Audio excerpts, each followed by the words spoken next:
I'd like to welcome to the studio today Ivan Rincon of the Orchid Boutique. Welcome. Thank you, Oscar. On behalf of EO South Florida, congratulations on earning your ranking on the 2014 Inc. fastest growing companies in the United States. Congratulations. Thanks again. So Ivan, tell us a little bit about the Orchid Group.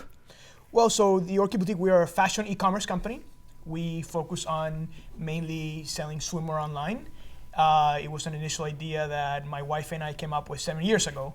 And this is actually our second year on the Inc. 5000, the second year in a row. Fantastic. So, we've expanded in selling unique designer bikinis all over the world in over 170 countries.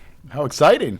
What motivated you to get into that business? Yeah, it's an interesting story. So I'm originally from Colombia, South America. I was living in DC, went to school here in the States, and I felt that my calling in life was to come up with a company that would portray or show talent from my original country. And so we decided that, we knew of very talented fashion designers down there that did not have an international voice. So we decided to start this online portal. We were very few designers. We had 3 original designers back in 2007. It was swimwear designers, handbag designers, and we started online in our guest bedroom. That was our first office. And, it sort of took off from there. And very early on, we got relatively very positive feedback on swimwear, and we focused on swimwear and grew the company to where it is right now. And where is it today? Describe the company. So today we are one of the major e-commerce companies when it comes to swimwear. Very well known for designer swimwear, unique swimwear, not your regular one-piece black swimsuit. This is the swimwear that you would wear to a party in Vegas or South Beach. So if you want to call attention, the Orchid Boutique is the place to go. Interesting. What is the long-term vision for the Orchid Boutique? So we feel that, again, we are very well known for our swimwear, but we have gotten very positive feedback from our customers introducing other lines, other categories in the fashion space. So we're definitely going to continue to expand in other categories. We're also looking at a new concept that we call a showroom or brick and clicks. So it's a very different kind of shopping experience. So people come to our showroom and they can shop anything we have on our online catalog. So this is 5,000 to 10,000 unique SKUs or bathing suits that you cannot get that at any other store. So you basically come into our office, you shop like if you were shopping online, but instead of hitting shipping, you get it and you get to try it on right away. So we're looking at also expanding in that area and also replicating our business model but through consulting to other companies that are looking into growing in the online space. Fantastic. Very interesting. So when you launched your business, did you have a detailed business plan? It's like this is a very good question.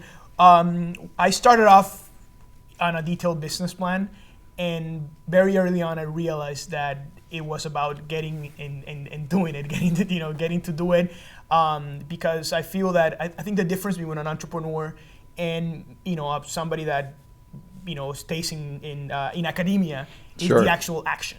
So I think a business plan is a very good starting point, but you can always have another extra business model, another extra way of and at the end of the day it shows up. It boils down to just doing it, and so I guess the business plan progressed and evolved as time went Sure. on. How did you finance the launch of your business? So everything up to this point have been self-financed. So we did that for a reason. We want to control everything that happens in the company. It's a very different way of going about it. But we did the first website we financed through our savings. And then since then we financed through cash flow and, as time has gone by through different lines of credit and everything. But up to this point, everything has been, kept 100% in-house per se. Ivan, what do you think the toughest decision you've had to make in the 7 years since you launched your business?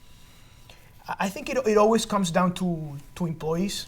We have a very tight group, and I consider my employees my family. And there's sometimes you have to make those tough decisions of letting people go. And I remember the first time I had to let somebody go, I didn't sleep that night. But that is for the benefit of the company. And what I've learned through the years is that if people see the vision and understand what's going on, they understand that things like this have to happen. But those are always the toughest decisions that you have to make. Sure. I've been there before. What habits would you say helped you to attribute your success? Mm-hmm. I think one of the biggest things is you can never be satisfied.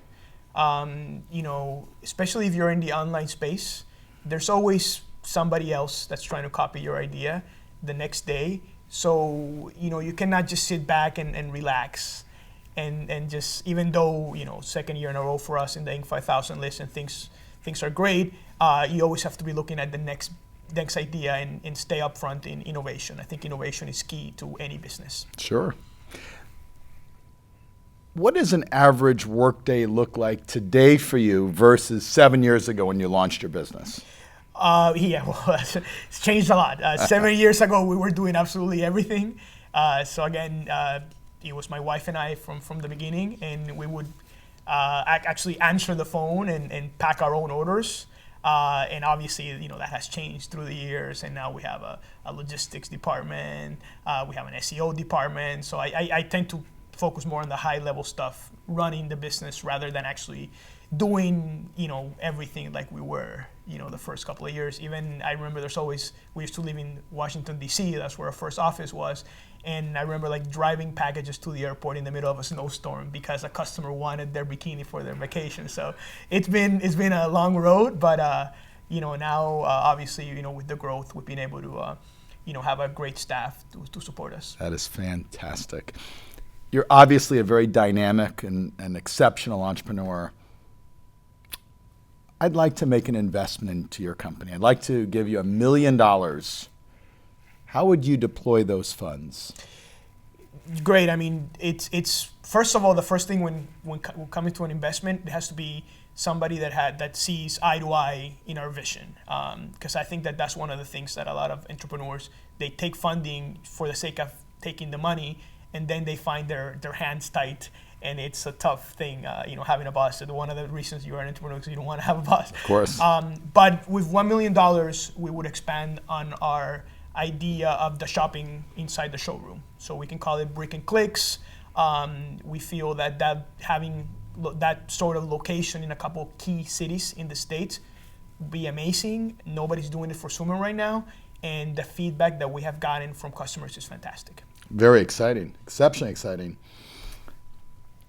If I gave you for just a couple minutes magical powers, and you had the ability of going back in time to day one of your company's launch, up through the current, and you had the ability of reversing any decision at all, what would you change?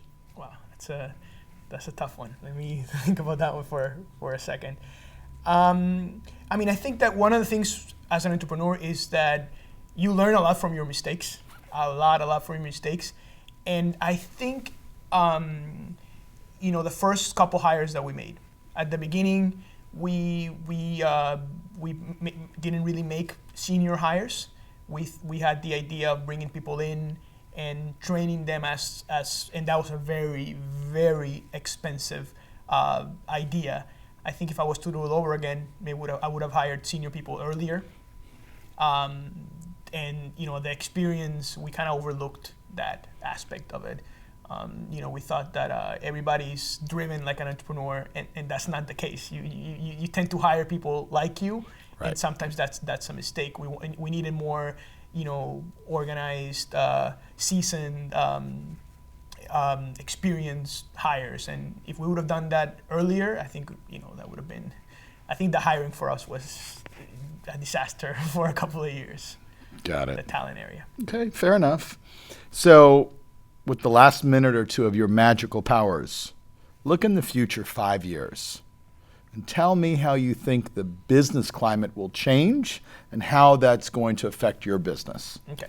So obviously we are in the e-commerce world that changes every day.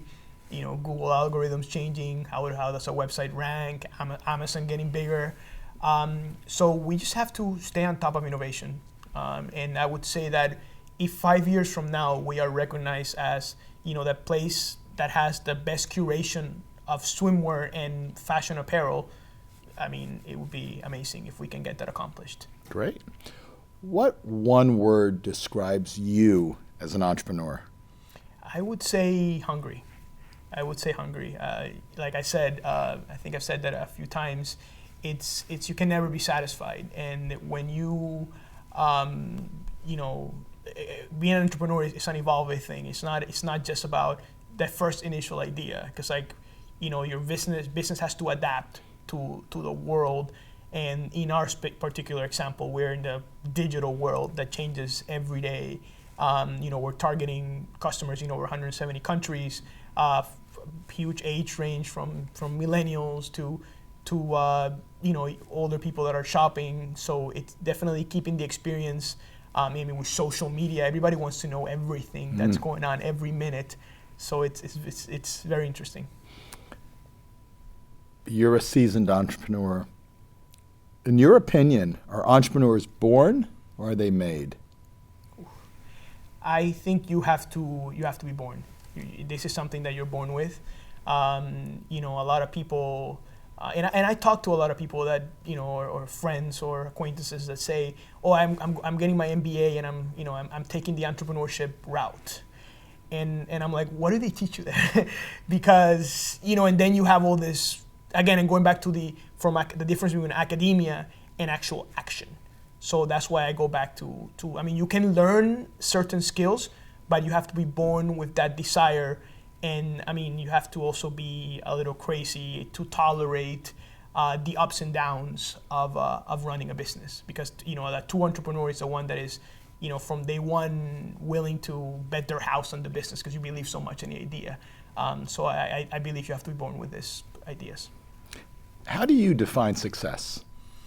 I think success is waking up every morning and having that drive to say, okay, I've given 100%, and that's what makes you successful, because you have given 100%, you have not settled, and that that gives you. It doesn't matter if you slept 5 hours or 4 or none at all. That makes you a successful person. You gave 100% with everything that was given to you. Everybody has different opportunities in life, different educational backgrounds. You grew up in different countries, but if you give 100%, that's what makes you successful. Great. Ivan, if you're looking to brainstorm an idea, you're looking to problem solve, who do you go to for advice or guidance or experience share? Okay. Yeah, that's I've been in EO for close to 3 years, and that's where I go to. I go to my forum. I didn't have that the first 4 years of my business, and it was a little bit of a struggle because I don't come from a family of entrepreneurs. Actually, it's the whole opposite. It's stable, corporate job, the same company for 40 years and stuff like that. So I didn't really have a role model growing up to ask this kind of questions. So I think that the forum experience is great. It's a great aspect and probably the most important aspect of EO. In forum, are these issues, the brainstorming, is this purely on business topics, or could they be on personal or family topics as well? Any topic that is, I guess, the most relevant, or the topic that is affecting your life the most at that particular point. Sometimes it's personal, sometimes it's business. So yeah, it's having that, that those group of guys are there for you. Just having that is amazing. Great. So great leaders are always learning. Yes. How do you learn? Yeah. So again, in my area, being in e-commerce, technology changes every day, and it doesn't matter. Nowadays, I'm more or less, a little bit away from the day-to-day, as before I was in it all the time, but I have to keep up with technology. So I'm constantly, reading blogs, Twitter, going to conferences.